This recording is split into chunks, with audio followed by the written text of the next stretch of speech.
철도 노조가 파업을 철회하고 내일 오전부터 업무에 복귀하기로 했습니다. 하지만 체포영장이 발부된 핵심 지도부는 경찰 출석을 거부했습니다. 민주노총도 다음 달 예정된 총파업 투쟁을 계속 이어가겠다고 밝혔습니다. 민주노총에 나가 있는 YTN 중계차 연결하겠습니다. 최원석 기자. 예, 서울 민주노총입니다. 네, 현장에서 집회가 진행 중이라고 하던데요. 정말 제가 철도 노조가 파업 철회를 발표를 했는데요. 내용 자세히 정리해 주시죠. 그거 빼놓고는 정말 예, 그렇습니다. 지금 수고하십니다. 조금 소란스러우시죠? 정말 지금 이곳 민주노총 앞에서는 감사하다. 민주노총 김경자 부위원장의 모두 발언을 시작으로 오후 7시부터 촛불 집회가 진행되고 있습니다. 100여 명이 모여 있는 가운데 철도노조 파업에 대한 언급과 함께 민주노총의 청파업에 대한 의지를 다지는 지지 발언 등이 이어지고 있습니다. 이곳 민주노총 건물 13층에서는 2시간 전인 오후 6시 철도노조가 기자회견을 열고 파업 철회를 선언했습니다.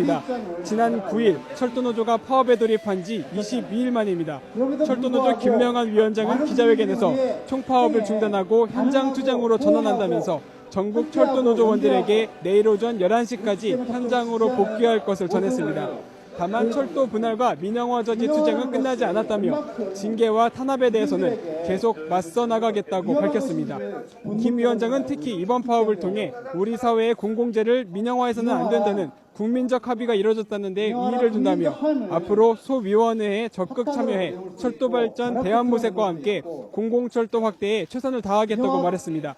기자회견을 마친 뒤 이어진 질의응답 시간에 김 위원장은 잦은 출두 여부를 묻는 질문에 답변하지 않겠다고 말했습니다.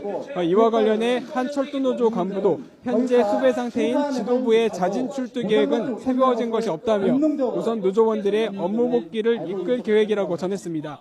이 자리에 함께한 민주노총 신승철 위원장은 철도노조 현장 복귀 결정을 존중한다고 말하며 다만 다음 달 9일과 16일 예정된 총파업은 예정대로 진행한다고 밝혔습니다.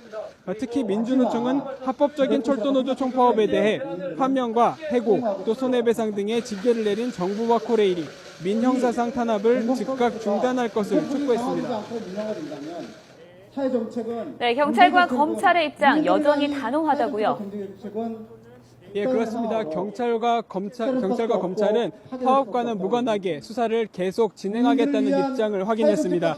대검찰청 공안부는 지금까지 발생한 불법 행위에 대해서는 엄정하게 책임을 묻겠다며 체포영장도 예정대로 진행하겠다고 밝혔습니다. 경찰도 민주노총과 조계사로 피신한 박태만 수석부위원장 등이 다른 장소로 이동하면 현장에서 곧바로 체포하겠다고 강조했습니다. 또 코레일 측이 고소를 취해야 한다면 법정에서 정상 참작은 될 수 있지만 수사와는 관련이 없다고 덧붙였습니다. 현재까지 체포영장이 발부된 철도노조 조합원은 34명으로 경찰은 현재까지 3명을 체포해 이 가운데 2명을 구속했습니다. 하지만 철도노조 김명한 위원장과 박태만 수석 부위원장 등 지도부는 여전히 노조를 이끌고 있는 상황입니다. 파업 철회 선언으로 22일에 이르는 최장기 파업을 벌인 철도노조의 파업은 일단락됐습니다.